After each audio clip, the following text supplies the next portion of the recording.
Welcome to the New Chemist podcast. We're glad you're listening. Feel free to download this podcast on Google Podcasts, Apple Podcasts, and Spotify. Here on the New Chemist, we discuss chemistry, which simply put is the science of change, as well as the other sciences, careers, community, research, and COVID-19. We're happy you're tuning in. My guest today is Dr. Emery Brown. Thanks for joining me today. It is so good to hear from you. Just briefly, I'll inform my audience about you.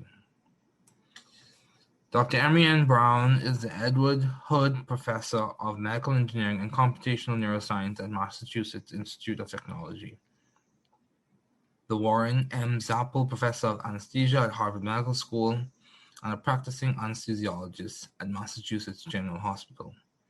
Dr. Brown received his BA magna cum laude in Applied Mathematics from Harvard College, his MA and his PhD in Statistics from Harvard University, and his MD magna cum laude from Harvard Medical School.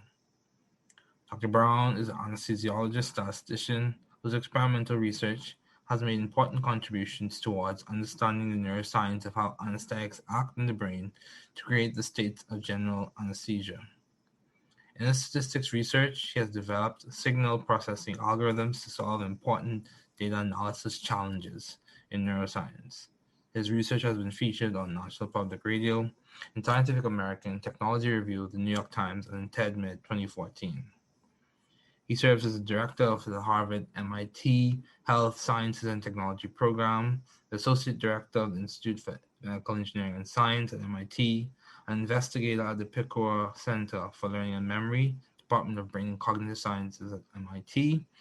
He's a fellow of the Institute of Mathematical Statistics, a fellow of the National Academy of Inventors, a member of the National Academy of Engineering, a member of the National Academy of Sciences, and a member of the National Academy of Medicine.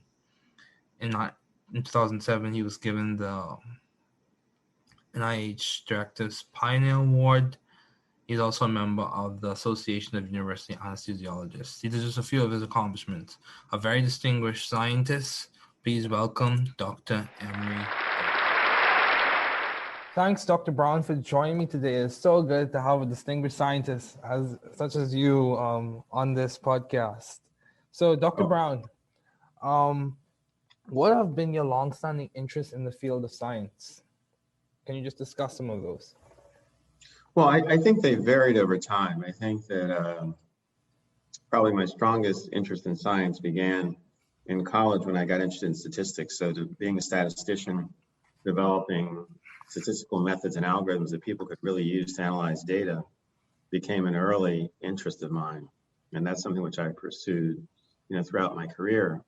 First working on studying outcomes from surgery as an undergraduate, then later studying circadian rhythms during my PhD work. Okay. After that, looking at developing algorithms in general for neuroscience data analysis, for looking at neural spike trains, for looking at EEG, LF, local field potentials, and these sorts of things. Okay. And then from there, my interest developed into trying to understand anesthesia. So I'd say those are probably the principal focus areas. So statistics, and then statistics applied to neuroscience, and then anesthesiology, the mechanism of general anesthesia. So I think by any standard of measurement, or most standards of measurement, most people would say you have been a successful academician. You have achieved your PhD from Harvard, your MD from Harvard, MA from Harvard, BA from Harvard. You've won numerous prizes. You're part of many societies, the National Academy of Inventors, National Academy of Science, the National Academy of Engineering, National Academy of Medicine. So how do you maintain view of the bigger picture in your career and in your life in general? How are you doing that? And so when you say the bigger picture, you're referring to? Academically and also personally. How do you maintain view of the bigger picture in terms of like the overarching goals that you have set, your mission statement, your vision for your life? Well, I think that one of the things that I've tried to do is try to work on an important question. Okay. And what you find out with important questions is you can't solve them in 5 minutes. So that necessarily creates like a long trajectory. So for example, the problem of thinking on how does anesthesia work, that's something which has been a question for now coming near 175 years. And so picking part of that and going after it, you know it's something which is going to be, it's a challenging question. And if you're able to solve it, it's going to have broad implications, not only for taking care of patients, but also for neuroscience in general and science in general. So that's the sort of things I've tried to work on, like picking important questions. So as another illustration and thinking about circadian rhythms are everywhere. They control our daily function. So the more we're able to accurately quantify how their properties, again, it has broad implications. So I guess the 2-sentence summary would be picking important questions and pursuing those important questions. Okay, yeah, that's good. That's good.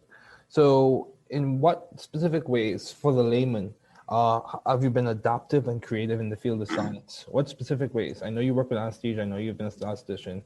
What specific ways have you added your flair to those fields? Well, I think that if we start with like the circadian rhythms, I think right there was the main thing that I did was in looking at the data that were being recorded at those times, like looking at core temperature rhythms to track the circadian system in patients or in study subjects. I worked to give an accurate description of those oscillations. Okay. So trying to make the model capture the structure and the data as accurately as possible, and using what we call harmonic regression techniques to do that. But then not just stopping there, but developing a full inference framework. So you could measure the aspects of the rhythm, say the period, the amplitude, and then from there be able to make statements of uncertainty about, how confident we were about the characterizations that we came up with. Wow. So that allows you to have an inference framework.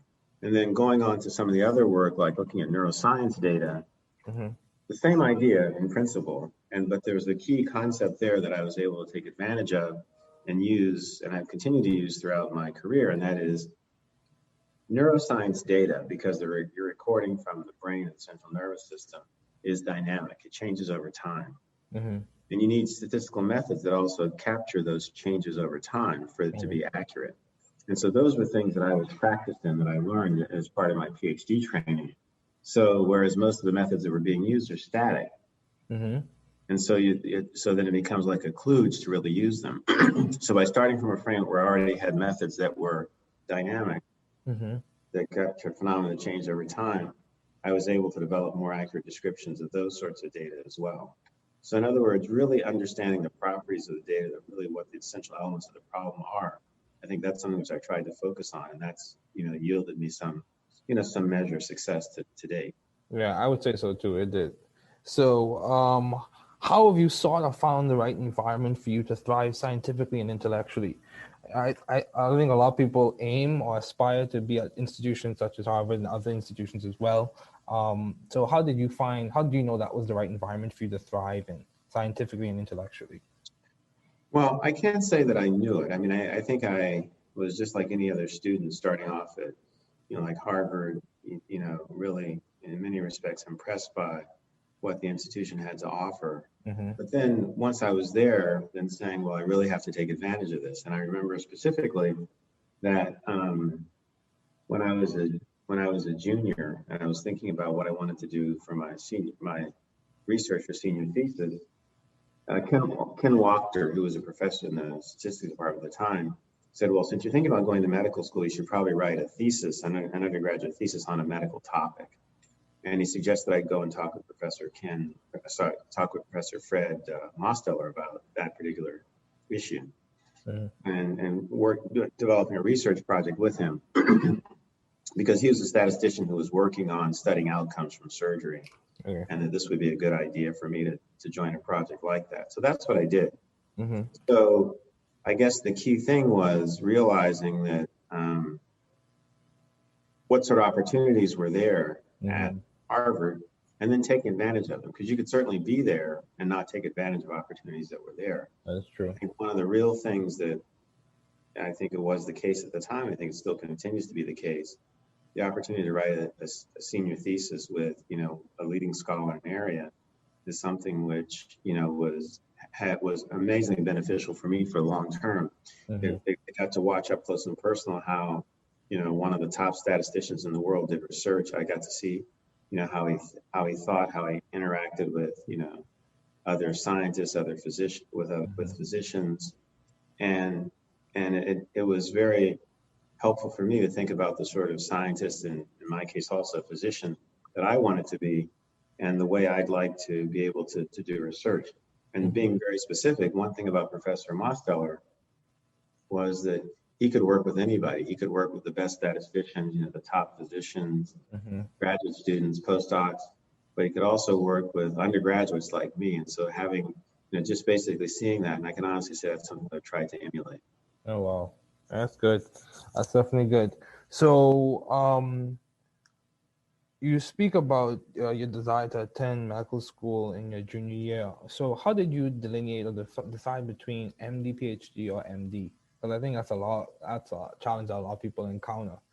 How did you differentiate whether you want to choose MD, PhD, or MD? Well, I think what happened is I knew when I came to college that I wanted to go to medical school. That was for sure. Okay. And I can't remember exactly whether it was in my sophomore year or earlier that I decided I wanted to do a PhD also. Okay. And once I really fell in love with statistics, which was between sophomore and junior year, Mm-hmm. I decided I wanted to do my PhD in statistics because I just I really liked statistics. It was just very powerful paradigm, very powerful framework, was and still is. Mm-hmm. And I just wanted to master that. And I thought that, but I also wanted to be a physician. Mm-hmm. And I thought, as opposed to just compromising and doing one or the other, why not do both? And that was how I just made the decision, Mm-hmm. which was a fairly avant-garde idea at the time because when I entered the Harvard MD PhD program, nobody had done a PhD in statistics before. That was a rather new idea. There's a new idea there, but also in other programs in the country because it was people looked at me with a lot of surprise when I said that's what I wanted to do my PhD in. But it was very clear to me that medicine was a field that had a lot of uncertainty, Mm-hmm. a lot of data, and even more now. And having people who are formally trained in how to quantify that uncertainty and make decisions on uncertainty just seemed like a natural path, and that's what I just decided to do. Yeah, that's good. That's good. So, given all your responsibilities and accomplishments, Dr. Brown, how do you maintain a balanced life, or how do you strive to maintain balance? Well, it's I think family is first. There's no question about that. Yeah. And the accomplishments are basically fun, and they have no luster if your family isn't well taken care of and your family isn't happy. Mm-hmm. And so we spend a lot of time on downtime on the weekends, vacationing during the summer, spring, when the kids were younger, sort of making sure we took vacations during the 4 seasons. Mm-hmm. And my wife, like me, likes to travel, so and very often if I have trips to various places to give lectures, we turn them into sort of family outings also. Okay. So by doing that, it's made it possible to pursue activities that are relevant to my career, Mm-hmm. but also to make sure that I'm not losing sight of my family. Yeah, that's good. Priorities, having priorities. I've heard that in several interviews that having priorities that they do complement to maintaining balance. So, what would you attribute to your success as a pioneer in the field, Dr. Brown? What would you attribute? What characteristic? What was it? Your upbringing as a child? Was it your time at Harvard? Or was it your belief system? Your perspective on life? What would you say has complements your success as a pioneer in the field? Would it be mentorship? I think that my parents and my family deserve tremendous credit for sort of setting me on the right track. And so, for example, both of my parents were teachers. They felt that education was very important. Okay. Anytime I wanted to do something or pursue something, they were always behind me. Mm-hmm. And then my brothers were always very, very good in school also. Okay. And so people would always say, well, you're going to be as good as your brother, sort of things. That also created a certain amount of incentive. But not only my brothers, but my cousins too. They were also really very good in school. And so in other words, there were a number of sort of role models around, which I don't think we use that term then. We didn't think of them that way, but there were people you wanted to be like. So now we would Okay. call them role models, right? Okay. But, one of my cousins, Robert Brown, who went to, Carnegie Mellon, was a star basketball player, honor student. And he was always sitting around reading books, during the summer. I mean, that's the image that I had of him. Or one of my cousins who was, who what was when we were kids was teaching us lines from HMS Pinafore, that sort of thing. Wow. Or and so the idea, so being smart was cool, essentially. I think I really remember that idea. And like the smarter you were in this environment around our family, kind of like, the cooler you were. Wow. So and so I think that kind of instilled this in me. Or for example, like my oldest brother is a very good writer, Hmm. and my middle brother was a physicist. Wow. Or just a retired physicist now. Hmm. So again, it didn't seem like that at the time, but they were implicitly setting bars, for me to try to jump over Wow. just by what they were doing, by example. Hmm. So I think that I think those I think those are the origins, and then realizing once you had opportunities, Hmm. you took advantage of them. Yeah. Then you have some serendipity. You have some people who realize that you have, potential, and they try to help you realize it. Like Hmm. my language teacher at Exeter, Mr. Baggio, Hmm. who spoke like 5 languages, and so I wanted to be like Mr. Baggio, try to be as proficient in as many languages as he was. Yeah. Or for example, when I was an undergraduate at Harvard, one of the anesthesiologists there, Dr. Jack McPeak, Hmm. took an interest in me. He was one of my thesis advisors, and Hmm. he's the first person who took me to the operating room. And then, Wow.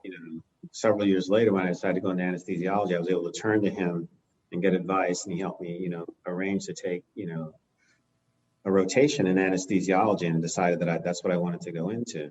So in Wow. addition to, so then, so it's a number of things. It's not just basically Wow. like any one thing, That's fair. but, so I'd say young, some early on, some folks that I really looked up to. Later on, some folks who realizing and acknowledging my potential, who helped me out, and I was very grateful for that. Wow. That's powerful. Yeah. So you spoke, and from my understanding, it seems like you grew up in a culture of excellence. Of Hmm. course, I'm sure there were things that could have been improved on, but um, you said you grew up in an environment where it seems like everyone was pursuing excellence. What would you say? Would you say it was your parents or their brothers and sisters that contributed to that Oh foundation? yeah, yeah. For example, yeah, like so my mother's family grew up in Pittsburgh, and Mm-hmm. the my mother and her older sister. So my mother was one of 7 children, Okay. and so she was the second oldest, and her sister was extremely smart. Oh, Her okay. older sister. My Okay. mother's extremely smart. She graduated from high school when she was 16.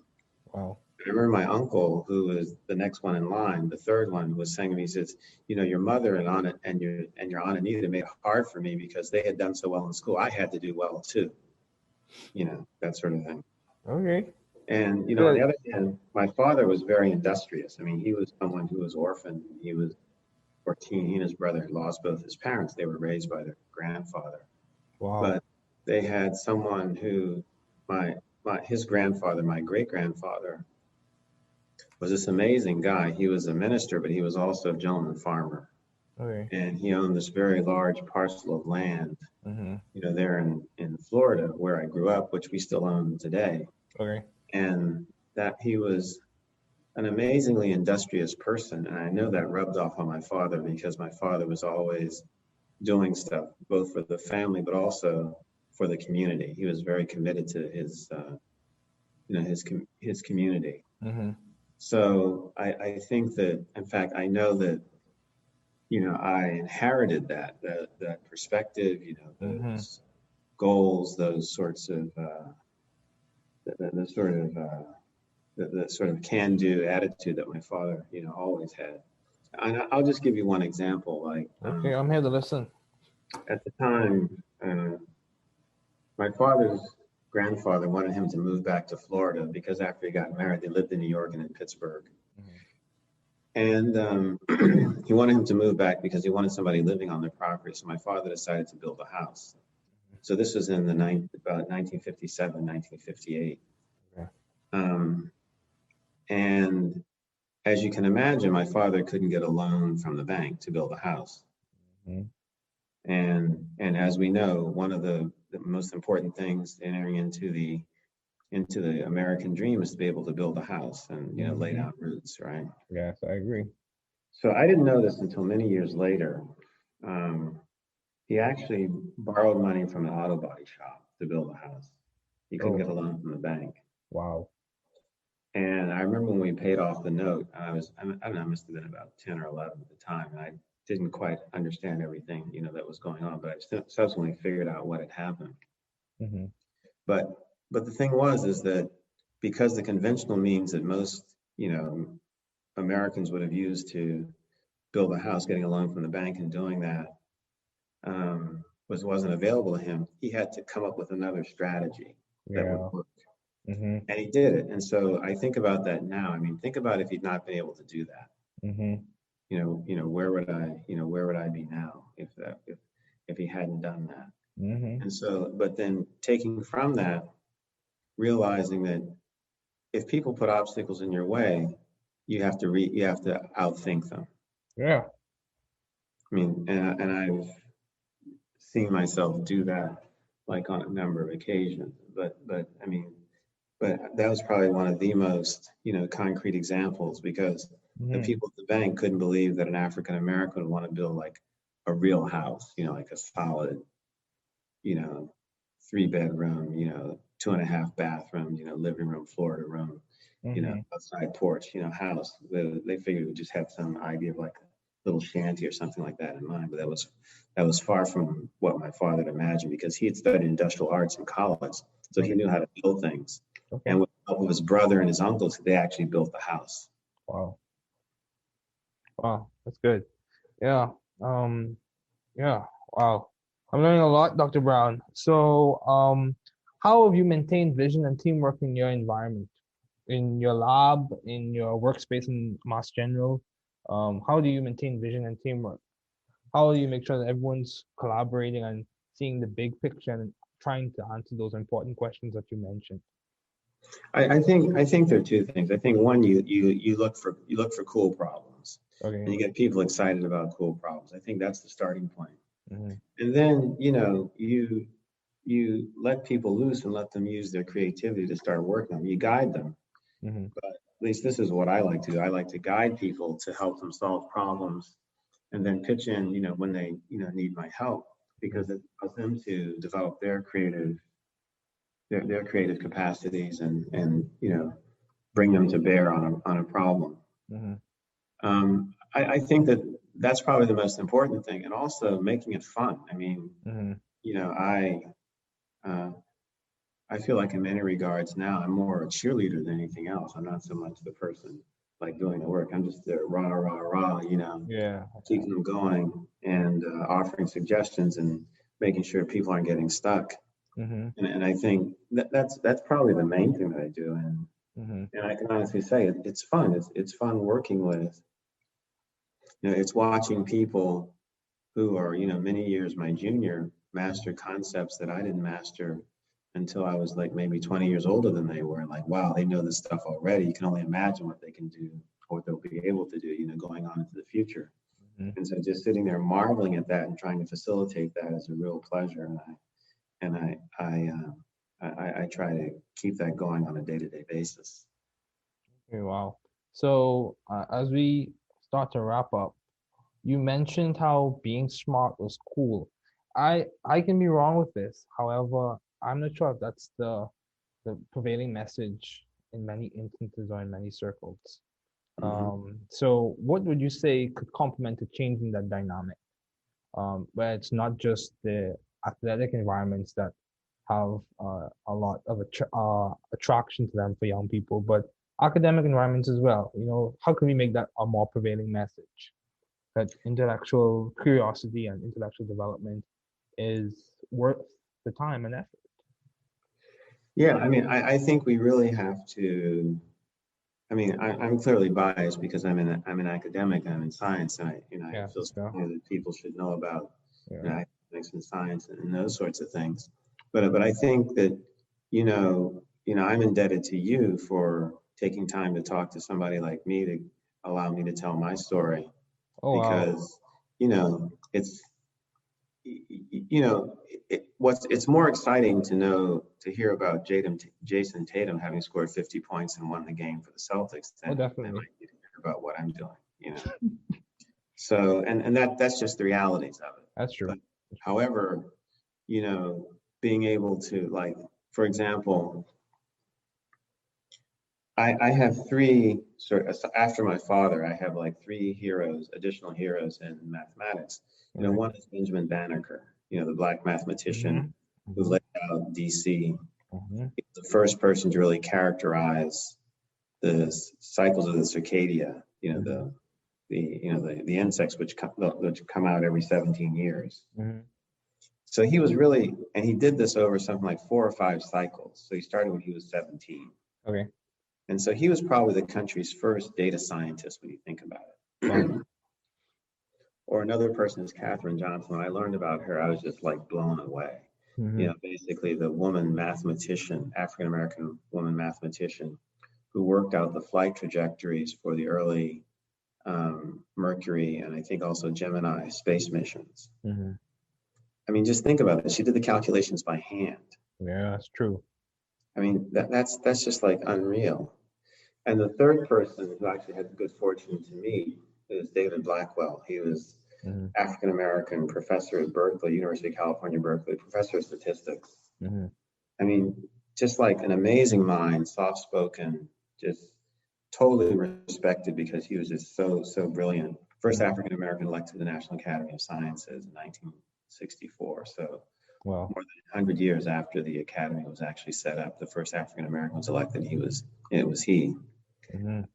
So, I think about, people like that and I'm saying, gosh, if I can be anything like those guys, so, Yeah. clearly the accomplishments of LeBron James or Magic Johnson are the things that are often talked about. But like in my realm, I see somebody like these people and they're my heroes. And those are the people Mm-hmm. I aspire to be like. Yeah, that's good. So, as we conclude, do you have any advice to those wanting to pursue the field you are currently working in? So, budding scientists, um, what advice would you give to those wanting to pursue the field you are currently working in, whether it be statistics or medicine or just a PhD in general? I think they try to get involved and gain experience early. Um, Okay. I can tell you, I get letters almost every day from students asking to come and work in my group, Okay. literally, and of different ages, all the way from junior high school, up through, high school, college, postdocs. And Okay. I'm amazed at what some of these students have told me they already know. Mm-hmm. They're not, some of them are from the United States, some are not. They're from outside, from basically, effectively the four corners of the earth. Mm-hmm. And so, but realizing that that's what people do and not being bashful about doing that. And if the first time you write somebody, you don't hear from them, no big deal. Keep going. If you want it, Yep. go, right? Mm-hmm. Because you're trying to create, because all you need is one opportunity to sort of get your foot in the door. And Mm-hmm. once you have that and you realize, and the other opportunities will open up. Mm-hmm. And I you can agree. see that this is something that students from a number of different backgrounds are actually doing now. I think that students in general, particularly perhaps, underrepresented minority students, should Mm-hmm. feel free to take the same approach. I agree. Completely agree. So, what has been some of the most beneficial advice you have received, Dr. Brown? As we conclude, what is the most beneficial advice or piece of the beneficial advice that you received either from your parents, as you mentioned, they were very industrious and intelligent, um, even from your colleagues or professors? What has been some of the most beneficial advice you have Mm, received? I, Doesn't I, whatever works. the most, I mean, I think a number of things. I think, just in watching like my parents, just like working hard and also, but then encouraging intellectual pursuits, you know. Mm-hmm. And I think I certainly have picked up on that and tried to amplify that. I just remember my mother saying at one point, like I told you, she was extremely smart. Mm-hmm. And, you know, it was very clear she lived vicariously through us, you know, the things that we Mm-hmm. were able to accomplish, you know, not only me, but my brothers as well. Mm-hmm. And one point in sort of a more candid moment, she said, you know, if I had had opportunities, I'm sure I could have been, you know, a lot more than I am now. Yeah, I've heard that same sentiment from And relatives that, as well. I mean, that kind of stuck with me and just sort of said, well, you know, I have an obligation to try to be as successful as I possibly can because my mother made it possible for me to get to where I am now. Mm-hmm. And she sacrificed a lot to be where she was. And I should, you know, I should basically do the same thing. Mm-hmm. And then a complimentary idea. I just remember my uncle saying once that, you know, it never hurts to be nice. Mm-hmm. And so if you can help somebody, why not? You know, I know, right? just, just that simple, not deep, but just, and Yeah. it can take on many forms. It can just be meeting someone on the street to helping someone with their career. So Mm-hmm. I think somewhere in there is some of the best advice I've received. There are Yeah. probably other things, but they don't come to mind right now. That's fair. That's fair. Well, Dr. Brown, thank you so much for joining me today. It was good to have you on. Oh, thank you very much for having me, David. I really appreciate it. Chemistry field highlights. Femtochemistry. So surveying the literature and looking at the work of Yoshitaka Tanamura, Koichi Yamashita, and Philip A. Anfinrod, we embark on a new discussion, femtochemistry. In short, a key feature of chemistry is the analysis or breaking or the formation of bonds, which some consider to be theoretical constructs in some instances. A key feature of the elementary steps of bond making and breaking are molecular vibrations, which occur approximately at the 10 femtosecond scale. So, okay, with this view in mind, ultra-fast processes are or is a phrase that can definitely describe chemical reactions and has been umbrellaed or covered or falls under the term femtochemistry. Chemistry conceptual developments. So today we're going to be introducing or talking about regiochemistry principles. So key things you want to keep in mind are you want to understand the fundamentals of regiochemistry, understand Markovnikov's rule and the anti-Markovnikov's rule, and we want to try and understand Zaitsev's and Hoffman's rule. So regiochemistry principles and other ideas. Regiochemistry comes from the Latin word regionum, meaning direction. Regiochemistry describes the principles involved in the directionality or position and placement of reactants to form products. Regiochemistry is very important. We normally hear in advanced or high-level discussions of things being regioselective or regiodivergent or it's used a lot. So the reagent used can cause a specific regiochemical result or result in the opposite of what would normally occur. Markovnikov's rule. Markovnikov's rule, put simply, is he who has more gets more.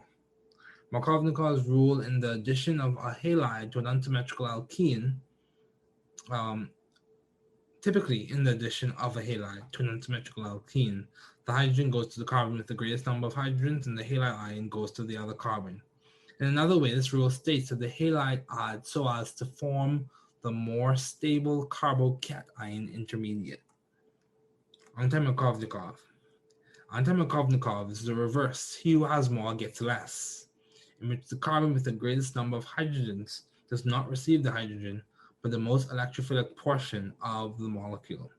For example, in hydroboration oxidation in the presence of peroxides, the borohydrate adds to the less substituted carbon of the hydrogen, and the hydrogen adds to the more substituted carbon.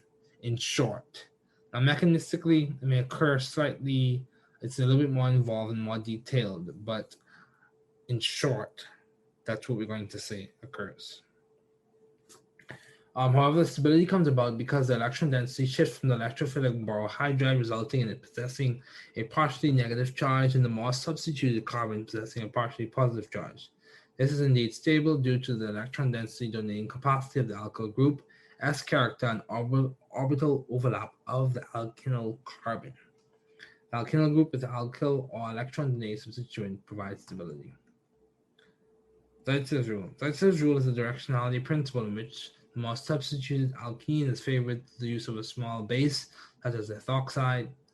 Zaitsev's rule is very significant and aids in predicting products and elimination reactions. Hoffman's rule. Hoffman's rule is another directionality principle in which the less substituted alkene is favored to the use of a huge or large base, such as straight butoxide. Hoffman's rule is also very significant and aids in predicting elimination reactions. Hammond-Leffler postulate. The Hammond-Leffler postulate essentially states that the product resembles the molecular arrangement of the transition state.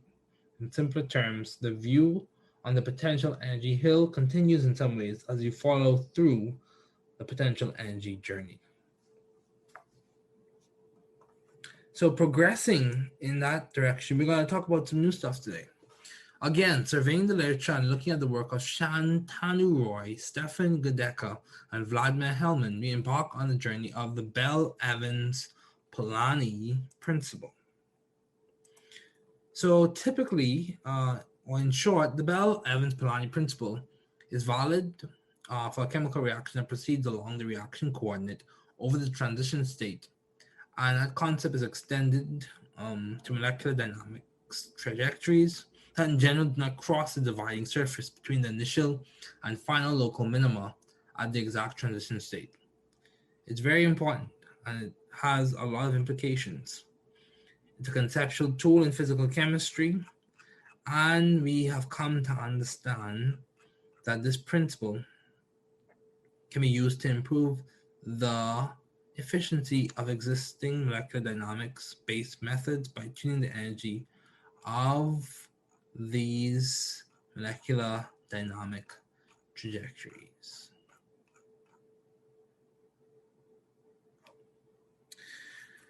Along with that, we'll be discussing the Dimroth principle or Dimroth rearrangements. These are frequently encountered in heteroaromatic chemistry and was first recognized in the triazole series. This term was coined in 1963 as a convenient way of referring to the isomerization proceeding by ring fission and subsequent recyclization, whereby a ring nitrogen and its attached substituent exchange place with an amino group in a position alpha to it.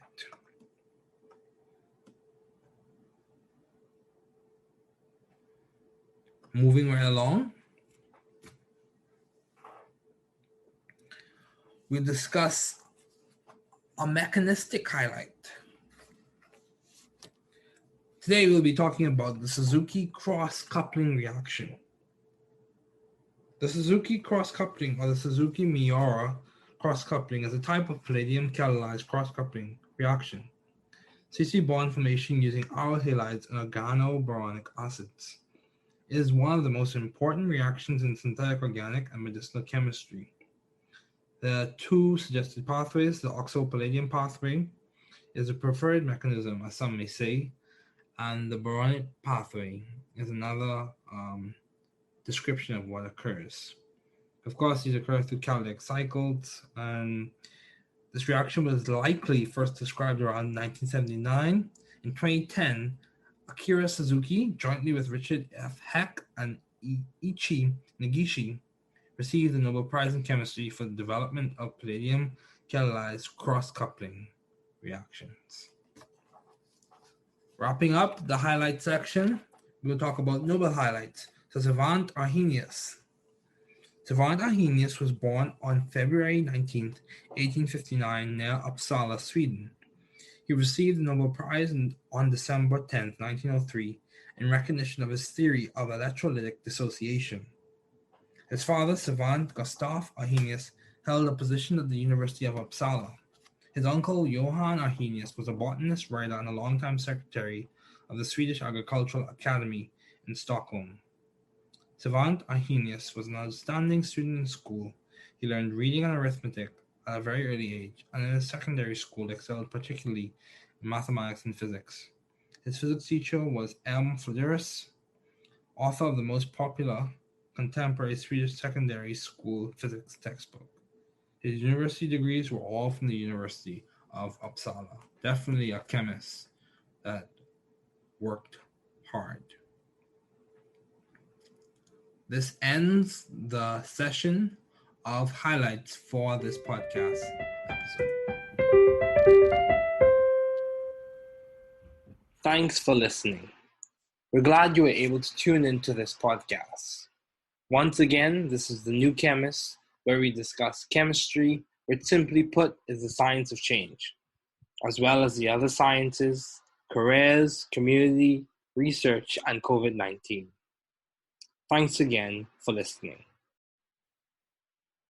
Note, the views on this podcast represent those of my guests and I.